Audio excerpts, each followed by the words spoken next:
오늘 우리가 읽은 이 말씀 전후를 읽어보면 그냥 성경에 있으니까 읽긴 읽는데 조금만 생각하면 어떻게 이런 일이 있을 수 있는가.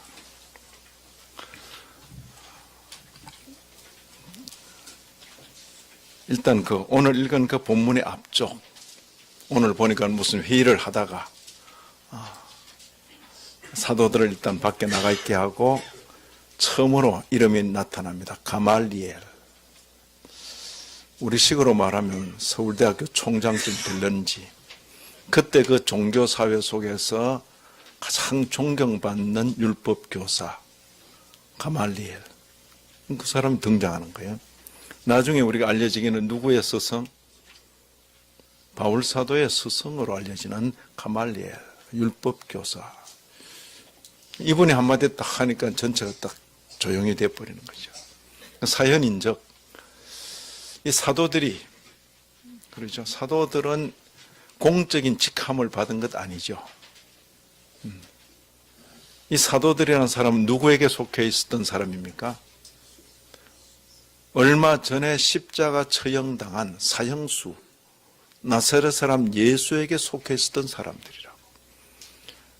그런 사람들이 막 마이크 잡고 설치고 돌아다니면 사회가 조용하다, 시끄럽다. 시끄럽죠. 그러니까 종교사회 속에서 공적 직책을 가진 사람들이 이 사람들을 붙들고 입을 틀어막고 그런 거죠. 왜 이 사람들이 입을 틀어막습니까? 이 사람들이 한 일이 잘못이 아니에요. 지금껏 한 번도 걸어본 적이 없는 사람 이렇게 세운 게 표창을 받을 일인데, 그 일 때문에 누가 자꾸 이름이 언급됩니까? 예수란 이름이 언급되고, 예수는 죽었는데 하니까 아니야, 부활하셨다고, 살아났다고. 자, 그러면 사회가 조용하겠다, 혼란스럽겠다. 그러니까 이걸 무마하기 위해서 어쨌든 이 사도들을 이렇게 잠재우려고 애를 쓰는 거죠.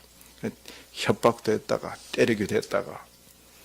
근데 그럴 때 이제 이 교법사 가말리엘이 잠깐 나가 있으라. 그러고는 여기 책임진 종교 지도자들에게 이런 말 하는 거죠. 여러분 생각하십시오. 만약 이 일이 하나님께로부터 말미암은 일이라면 우리가 이렇게 해봐야 소용이 있다 없다. 이분들은 다 하나님 믿는 사람들이잖아. 그러죠? 우리가 이런 일 해봐야 아무 소용 없습니다. 그러나 만약 이 일이 사람으로부터 생긴 일이라면 가만 놔둬도 사라집니다. 그러면서 예를 든 것이 여기 더다, 유다 이런 사람을 예를 든 거예요. 예를 들어 36절 이전에 더다라는 사람이 일어났습니다. 참 나라가 어지럽고 혼란스럽고 자기 나라는 자기 나라인데 자기들이 통치하지 못하고 유다, 로마의 총독으로 있을 때니 로마 총독의 지하에 있을 때니까 나라는 굉장히 혼란스럽죠. 그러니까 별별 사람들이 일어나는 것이죠. 이전에 더다가 일어났어. 자기 자랑 막 하고 사람들 막 현혹시키니까 또 추종자가 또 생기는 거예요. 생기니까 사람이 약 몇 명이나? 400명이나. 적은 숫자 아니에요. 400명이나 추종하고 다녔습니다. 그러나 그가 죽임을 당함에 쫓던 사람이 다 흩어져 없어졌다. 사람으로 말미암은 일이란 건 그렇게 사라지게 돼 있다. 너무 여기에 신경 쓰지 말자. 이제 그렇게 제안을 하는 거예요. 그리고 또 한 사람, 유다라는 사람이 37절에 그 후에 호적할 때에 갈릴리 지방에서 유다가 일어나서 백성을 꿰어 그랬습니다. 꿰어 쫓게 하다가 그도 망한 적 쫓던 사람들이 다 흩어졌다. 자, 이런 내용을 들으니까 가말리엘은 나사렛 예수를 어느 정도로 생각합니까? 더다나 유다나 잠시 일어나서 사람들 미혹하다가 사라지는 그 정도로 생각하고 있지 않는가, 그렇게 여겨지는 것입니다. 그러나 이 일이 만약 하나님께로부터라면 우리가 이렇게 하는 것이 도리어 하나님을 대적할 수도 있다. 그죠? 이런 말씀 탁 하니까 막 이 사도들만 보고 막 이놈들을 어떻게 할까 하다가 평정이 되는 겁니다. 그 한마디 말씀에 딱 평정이 되는 겁니다. 40절 보시면, 그죠? 38절, 39절에 그러니까 이 사람들을 상관 말고 버려두라. 그죠? 이 사상과 이 소행이 사람에게서 났으면 어때요? 결국 무너질 것이다. 우리가 이렇게 신경 안 써도 된다. 그 이야기죠. 그러나 39절, 만일 하나님께로서 났으면 너희가 저희를 무너뜨릴 수 없겠고 도리어 하나님을 대적하는 자가 될까 하노라. 그죠? 이 지혜로운 교법사 누구 이름 뭐랬죠? 이분 이름은 좀 기억해놔도 괜찮아요. 가말리엘. 우리 서울대 총장은 우리가 몰라요. 누군지 지금 몰라도 이분 이름은 기억해놔도 가말리엘. 네. 상당히 합리적으로 이야기했죠. 하니까 40절 저희가 옳게 여겨. 근데 밉지요. 미우니까 때리는 거예요. 그러죠. 사도들을 불러들여. 그 다음 뭐 했어요? 채찍질하며 뭐라고 당부하죠? 예수 이름으로 말하는 것을 금하고 놔줬다. 그랬어요. 더 이상 이 문제에 대해서는 언급하지 말자. 그러죠. 이게 뭐 사람 일 같으면 소멸될 것이고 하나님 일 같으면 도리어 하나님 대적한다 이러니까 두려움이 생기죠. 지금 아직까지 예수 종교가 어떻게 될지 모르는 겁니다. 불과 얼마 전에 자기들의 손으로 빌라도의 힘을 빌어서 처형시켰잖아요. 자기들 소원대로 된 것입니다. 그리고 그 이후에 어떻게 될지 모르는 그런 변화기 속에, 변화무쌍한 그 가능성 속에 지금 있는 거예요. 그런데 제가 이제 이 앞뒤를 읽으면서 느끼는 것, 5장 12절 한번 보세요. 5장 12절. 자, 지난 주일에 우리는 1절부터 11절에 아나니아 삽비라 그 내용을 들었습니다. 충격이죠. 이런 소문이, 그러니까 아이고 목사님 그런 소문이 있으면 교회 누가 가겠습니까? 뭐 안 올 사람 안 오면 그만이에요. 그죠? 그런데 사람들의 발걸음은 계속 두려우면서도 야 저기 뭐가 있다 이렇게 생각되는 거죠. 자, 이 예배당이 있다 없다. 예배당도 없는, 그러면서도 여기저기 모이는 이 교회 공동체를 향해서 사람들이 두려움 가운데 모여드는 거죠. 자, 12절 보면 사도들의 손으로 민간의 표적, 기사가 많이 되매 놀라운 일들이 막 일어나는 거예요. 믿는 사람이 다 마음을 같이 해서 솔로몬 행각에 모였다. 자, 사도들의 손을 통하여 민간의 표적과 기사가 많이 일어났다. 능력이 있습니까? 없습니까? 사도들에게 능력이 있습니까? 없습니까? 있죠. 그 다음 5장 15절을 보면 심지어 병든 사람을 메고 거리에 나와서, 그죠? 침대와 요위에 눕혀놓고 혹시 베드로 사도가 지나갈 때 그림자라도 석 스치면 나을 수 있다. 이렇게 기대를 하는 거죠. 사람들의. 이 종교사회는 이게 조금만 조작을 해도요, 사람들이 막 혹하는 겁니다. 그래서 이제 그게 종교사회라고, 종교.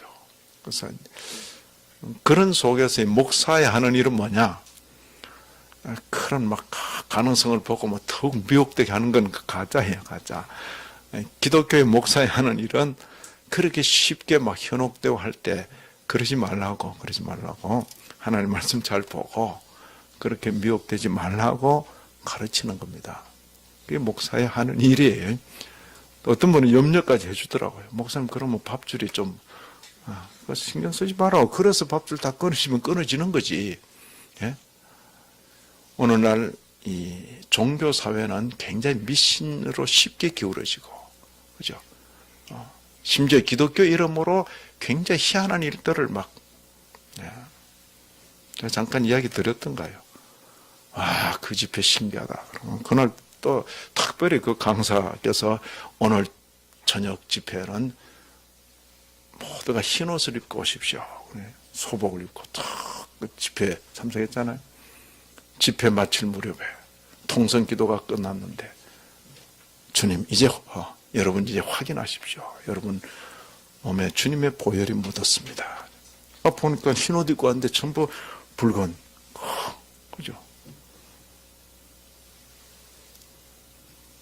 신기하잖아요. 스프링 쿨러에다가 그런 걸 넣어가지고, 네? 그러니까 보혈이라고. 보혈이 임한 성령 충만한 밤이었다고 뭐 그러고 있는 거예요. 네? 이거요, 종교사회, 네? 또 이제 뭐 어느 집회를 갔는데, 한국 교회는 기도하면서 막 불 끄고 막 그러잖아요. 불 끄고 막 반주도 막 해가지고 막 사람을. 근데 또 어떤 우리 전사님이 막 후레쉬에다가 뭘 이렇게 해가지고 막 돌리더라고요. 야, 너 뭐 하냐? 그러니까. 예? 밤무대에 그 뭐 조명 돌리듯이, 그죠? 막 그런 걸 이제 전수하고 그걸 또 막 통성기도 시간에 막 분위기를 조장하는 거죠. 야, 다 끄라, 야. 불 켜라. 기독교는 이런 종교가 아니다. 기독교는 이런 종교가 아니다. 온 이 땅의 종교들이 그렇게 갈지라도 기독교 정도는 밝고 맑고 선명한 가운데 진리를 선포하는 것이다. 자, 여기 보시면 사람들이 얼마나 기대를 가지는지, 혹시 베드로에 지나갈 때에 그 그림자라도 덮어줄까 봐 기대를 하는 거죠. 기대를 하는 것입니다. 베드로가 그렇게 광고를 냈겠어요? 안 냈겠어요? 내가 오늘 오후 시간에는 어느 지역을 성수 일동 이가 그 지역을 통과하는데 광고를 냈겠어요? 베드로는 그런 관심 없어요. 그죠? 그렇지만 기대하는 사람은 그런 기대를 하는 것이요. 5장 15절 보시면 심지어 그러죠? 능력이 있다 없다? 능력이 있죠. 예루살렘 부근의 수많은 사람들도 16절입니다. 모여서 병든 사람, 더러운 귀신에게 괴로움받는 사람을 데리고 와서 감사하게도 나음을 얻었어요. 능력 있는 사도들입니다. 근데 더 놀라운 것은 19절 이하 25절까지 분명히 잡아서 옥에 가두어 놨어요. 분명히 잡아서 옥에 가두었다고. 18절 사도들을 잡아다가 옥에 가두었는데, 19절 주님의 사자가 밤에 옥문을 열고 끌어내어. 자, 하나님의 사자가 밤에 옥문을 열고 끌어내어. 하나님 사자가 하는데 누가 막아요? 그러면서 하시는 말씀이 가서 성전에 서서 이 생명의 말씀을 다 백성에게 말하라. 그러니까 자기들은 갇혀있다가 또 끌려 나온 거죠. 그래서 성전에 서서 이 예수 부활을 전하는 거죠. 21절이 그 내용입니다. 자, 지금 이제 종교 지도자들은 아침이 돼서 이제 일찍 모여가지고 어제 붙잡아 놓은 사람들 불러내가지고 재판하려고 하는데 가서 데려오라니까. 가보니까 문은 그대로 있는데 사람이 없어, 사람이. 바로 그 이야기가 22절부터 계속 기록된 겁니다. 관속들이 가서 옥에서 사도들을 보지 못하고, 우리가 보니 옥은 든든하게 잠기고 지킨 사람들이 문에 섰을 때 문을 열고 본적 그 안에는 한 사람도 없습니다. 자, 능력이 있어요, 없어요? 대단하지요. 대단한 것입니다. 이런 사람들을 다시, 자, 막 함부로 못하죠. 사람들이 지금 설교 듣고 있는데, 그러니까 점잖게 이야기해가지고 지금 같이 동행하십시다. 이미 동행이잖아요. 해서 이제 데려왔습니다. 위협하고 협박하는데도 이들은 5장 29절 보세요. 얼마나 당당한지. 사람보다 하나님을 순종하는 것이 마땅하다. 자, 이 사도들의 행적을 보면 능력이 있다 없다? 능력이 있다. 능력이 있는 거죠. 보통 사람보다 능력이 있는 겁니다. 자, 그런데 우리는 능력이 있으면 사람들로부터 해를 받겠다고 생각합니까? 안 받을 것이다 생각합니까? 여기 특별히 이제 그 비난, 조롱, 이런 걸 한마디로 능욕 그랬어요. 욕을 받는다 이런데 능욕. 아주 사람들부터 무시당하고 멸시당하고 비난당하고 능욕이라 이렇게 표현했는데, 능력이란 말과 능욕이란 말이 비슷한데, 자, 능력 있는 사람이 능욕 받는다 안 받는다? 우리는 안 받을 것으로 생각하는 거죠. 그죠? 근데 오늘 성경을 보면 능력 있는 사도인데도 불구하고 능욕을 받는 것으로 기록해 놓고 있는 것입니다. 예를 들어 18절, 이런 사도가 붙잡혀서 감옥에 갔다 안 갔다? 사도들을 붙잡아다가 옥에 가두었더니, 능력은 이때 써먹어야죠. 옥에 탁 가두는데도 탁 너 이러고 이제 탁 나와야 될 거 아니에요. 옥에 갇히는 겁니다.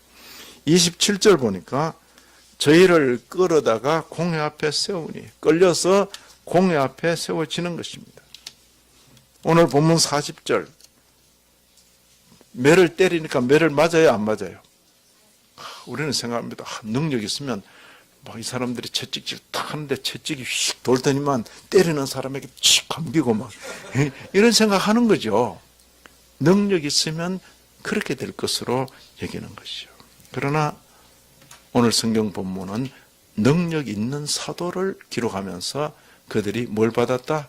능력을 받았다. 이렇게 기록하고 있는 것입니다. 능력과 상관없이 능력을 받는다 하는 것을 우리는 확인하게 됩니다.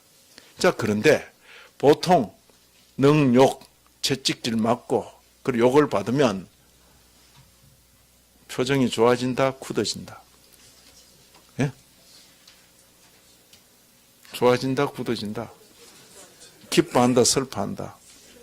그죠? 그게 보편적인 거죠. 능력 있는 사도들이 욕을 받는 것도 신기한데, 또 욕을 받으면서 이분들의 마음 상태, 표정이 또 기록되어 있어요. 그게 참 뭐라고 기록되어 있죠? 41절, 5장 41절 뭐랬습니까? 사도들은 그 이름을 위하여 능욕받는 일에 합당한 자로 여기심을 뭐하면서? 기뻐하면서. 자, 신기한 게 벌써 두 가지 생겼어요. 사도들이 능력이 있다. 그건 뭐 성경 기록하고. 근데 능력 있는 사도가 능력을 받는 일이 참 신기하다. 어떻게 그럴 수가 있는가? 능력이 있는데, 그리고 능력을 받으면 사람들이 기쁘다가도 슬퍼질 수밖에 없는데, 이 사람들은 도대체 어떻게 된 사람인가? 기뻐하다니. 성경이 그렇게 기록해 놓고 있는 것입니다. 그래서 저는 참 성경을 읽는 게 이게 상식 가지고는 못 읽겠다. 그죠? 상식과는 전혀 다른 거죠. 제가 이렇게 질문을 던져보는 겁니다. 능력 있는 사도가 능력 받기도 하는가? 이렇게 질문을 던졌습니다. 그럼 대답은 뭡니까? 능력 있는 사도가 능력을 받기도 한다. 뭐 성경에 기록되어 있는 거죠. 우리 상식은 능력 있으면 능력 안 받는다. 그럼 그 상식이 올바른 거다, 틀린 거다? 그러니까 상식을 따라가실래요? 성경 따라가실래요? 그렇죠. 그러니까 능력 있는 것과 능력을 받는 것은 별개다. 그죠? 그건 생각을 하셔야 돼요.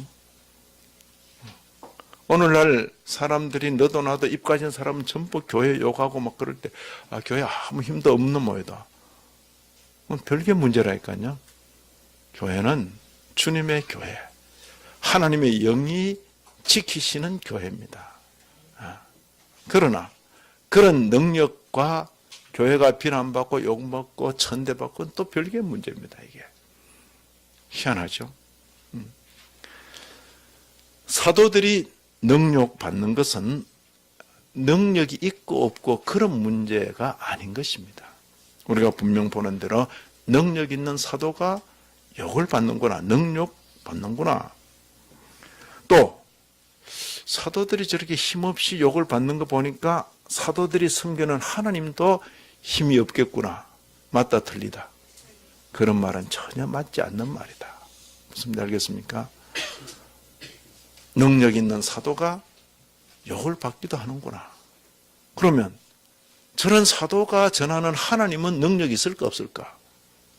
사도들이 당한 그 현실과 전혀 무관하게 하나님은 능하신 분. 아멘. 이게 이제 성경이 우리에게 보여주는 그 현재죠. 그 모습인 것입니다. 우리 하나님은 전능하신 분이신 것입니다.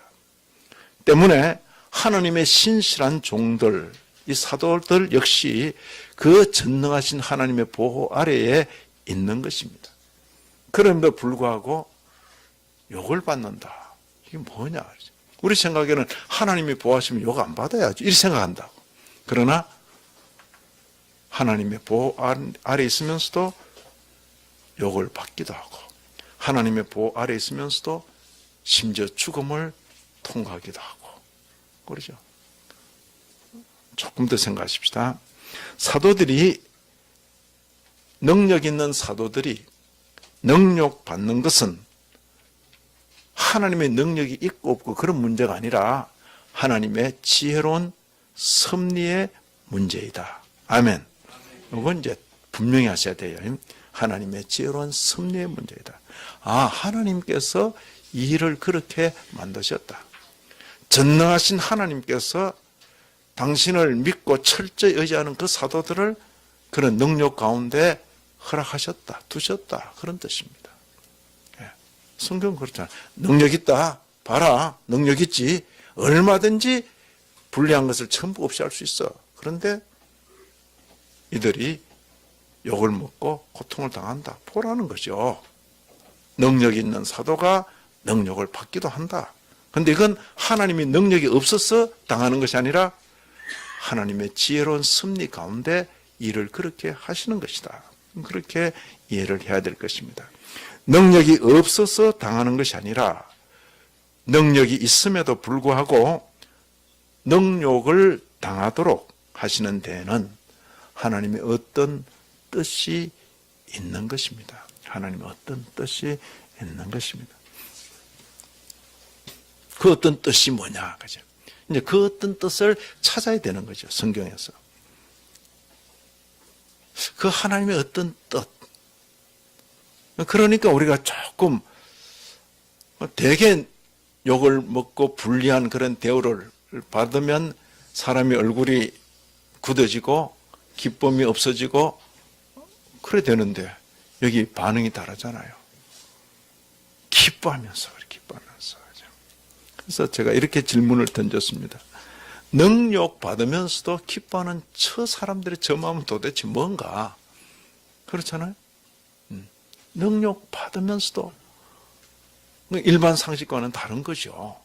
능력 받으면서도 어떻게 저렇게 기뻐할 수 있는가? 육체를 가진 인생으로서 능력이 좋을 리 없습니다. 베드로는 그냥 욕 먹으면 기분 좋은 이런 사람입니까? 그렇잖아요.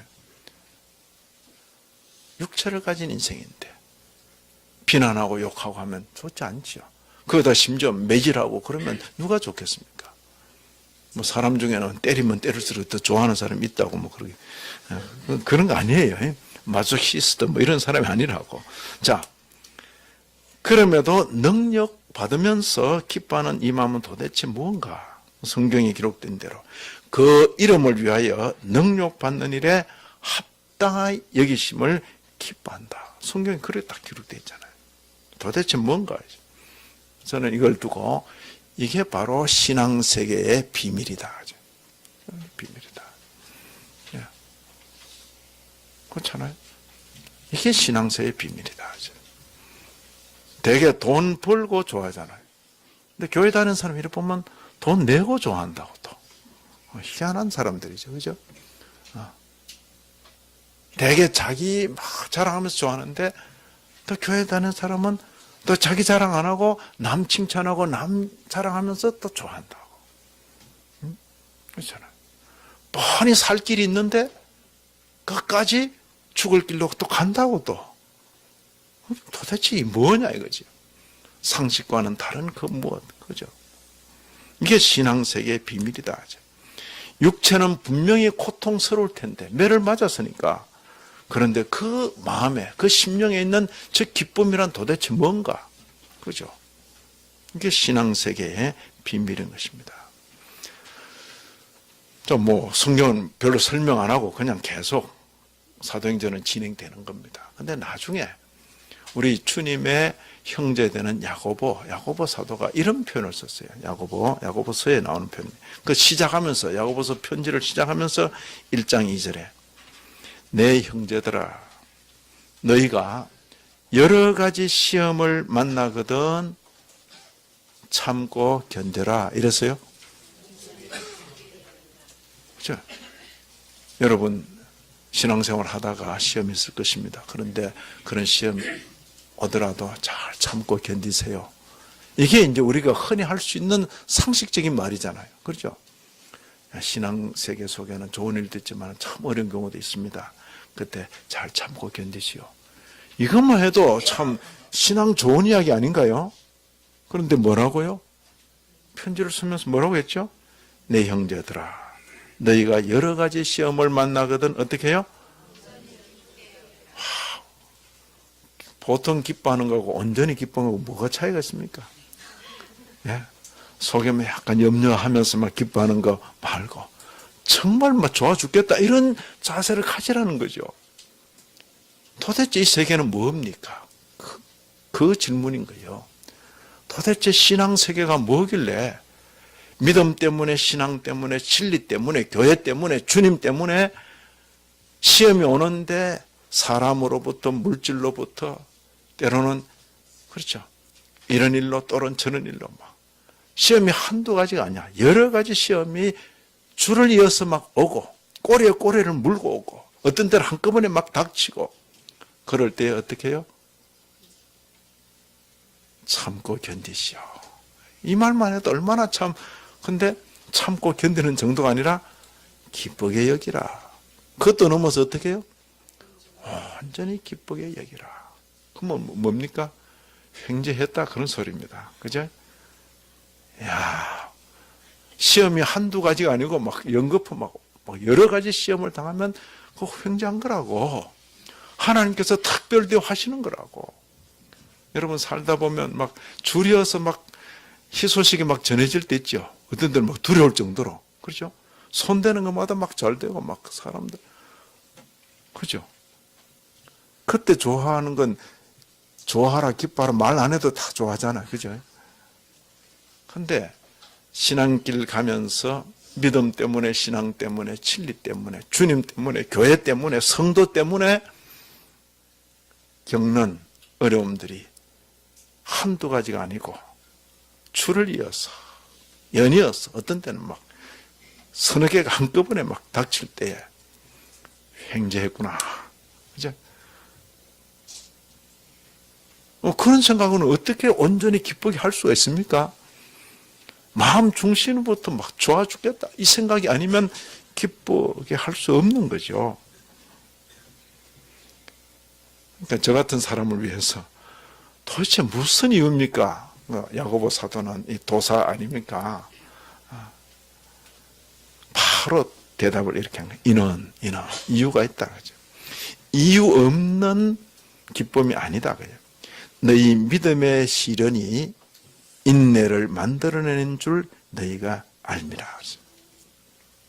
믿음의 시련이라는 그 현실을 통해서 이 인내라는 말로 표현된 영적 인격, 신앙 인격, 예수 닮은 인격, 영원 천국에 합당한 그 인격을 말하는 것입니다. 그렇죠? 인내 하나만 만들어지겠습니까? 온갖 주님 닮은 덕성, 그 성품이 이루어지겠습니까? 그렇죠? 이 세상 살면서 제한된 기회에 살아가는데 어떻게 살다 보면요, 뭐 성경 읽는 둥 마는 둥 하고 그냥 예배당 왔다 갔다 하고 그냥 이렇게 살다 보면 성경과는 전혀 상관없이 자기 딴에는 예배당 많이 다녔으니까 주님 섬긴다 했는데 전혀 아닐 수가 있어요. 생각이나 마음에 바라고 소원하는 게 전혀.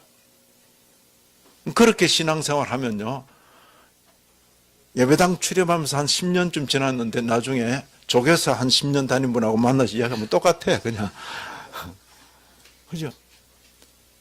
나 조교사 한 10년 다녔는데 막 부처님 내 소원 다 이루어주더라. 그 말을 똑같이 한다니까요. 나 10년 다니니까 교회에서 난 권사도 시켜주고, 내 소원대로 다 됐다. 이런 이야기를 하는 거죠.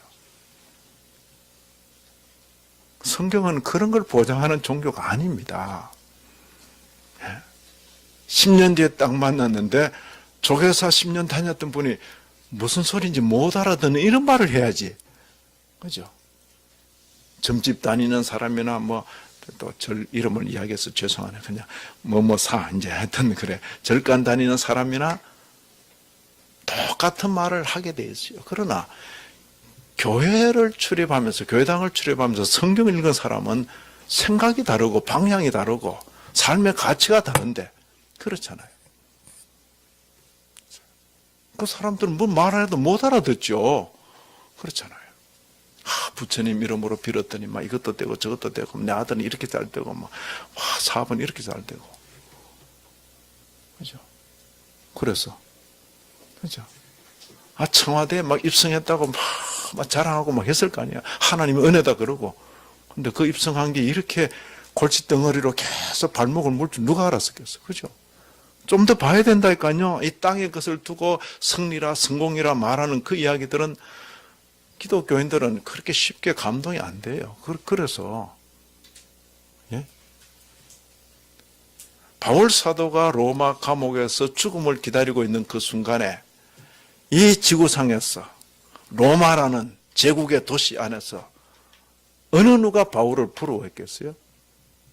여전히 제국의 황제 카이사르는 네로는 자기가 황제인데 그렇잖아요.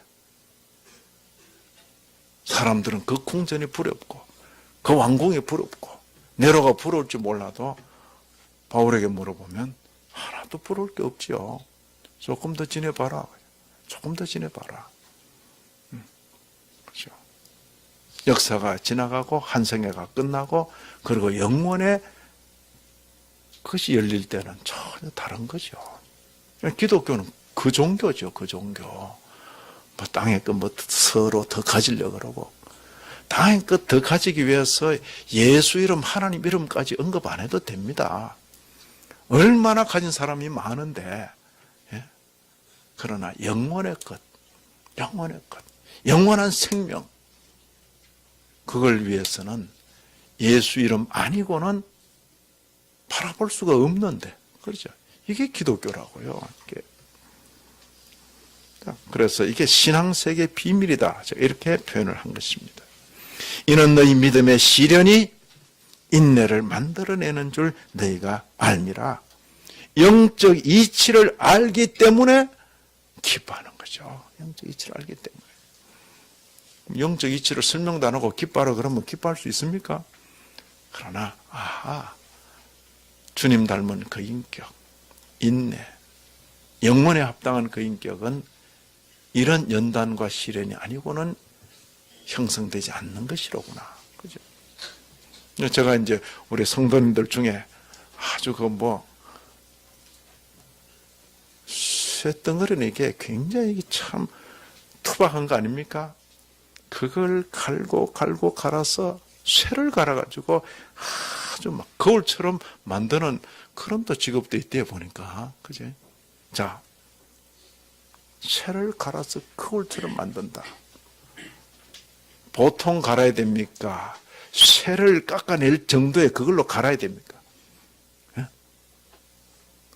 보통 그냥 돌이나 이런 걸 쓱쓱 갈아놓으면 그게 쓸 수 있다, 쓸 수 없다. 예? 그렇게 쇠를 거울처럼 깎아가지고 깨끗하게 해야 그게 틀을 갖추어서 크게다가 뭘 조형을 뜰 수 있는 거지. 그렇죠. 쇠가 어떻게 갈면 거울처럼 됩니까? 만약 사람이라고 생각하면, 물론 우리가 쇠보다 더 단단하긴 해요. 그죠? 아무리 갈아도 안 깎아지는 어떤 성품이 있어요. 욕심, 미움, 이런 게 있잖아요. 아무리 갈고,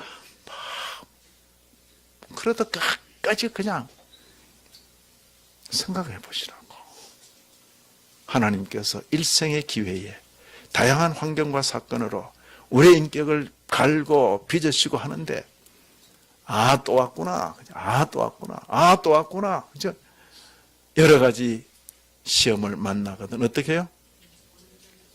이게 왜 하필 납니까? 이렇게 하는 게 아니고 야 왔네 또 왔네 그냥 그죠? 마치 횡재했다는 뜻이 그죠? 지금 이제 올림픽 진행 중이죠. 어제 이제 또 뭡니까? 또 1500m 세계에서 빙상에서 가장 빠른 사나이가 한국에서 태어났다 이런데 이분들에게는 경기가 많을수록 좋다, 없을수록 좋다. 그러죠. 많을수록 좋아요. 그러죠. 준비된 선수들에게는 뭐예요? 경기가 많을수록 좋은 거예요. 왜 좋죠? 보니까 어떤 선수는 막 들어받고 어떤 선수는 앞 사람이 넘어지면서 칼날로 그 얼굴을 아이고 그 프랑스 선수는 그냥 얼굴 다 나갈 뻔했어요. 예?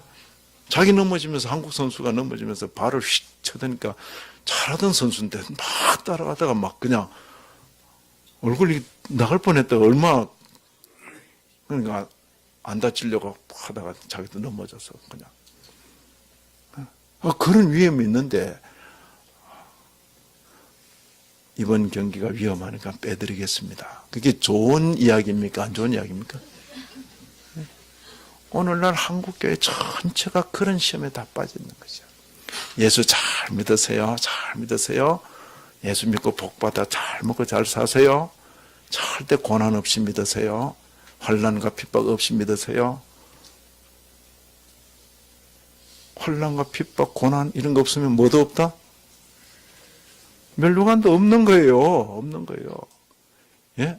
동계올림픽은 열렸는데 한국 선수들 몽땅 올림픽위원회에서 특별히 봐줘가지고 전부 관중석에 앉도록 다 특별히 좌석도 마련하고 잘 보이는데 다 선수들 전부를 관중석에 다 모셨다.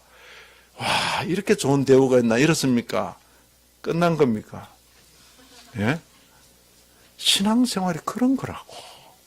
일생 동안 신앙생활을 통해서 이 허무한 인생의 소원 성취하는 그런 신앙생활 말고 일생의 신앙의 기회를 통해서 버리고 바꾸고 갈고 닦고 그래서 일생의 기회가 끝나면 누구 닮은 인격?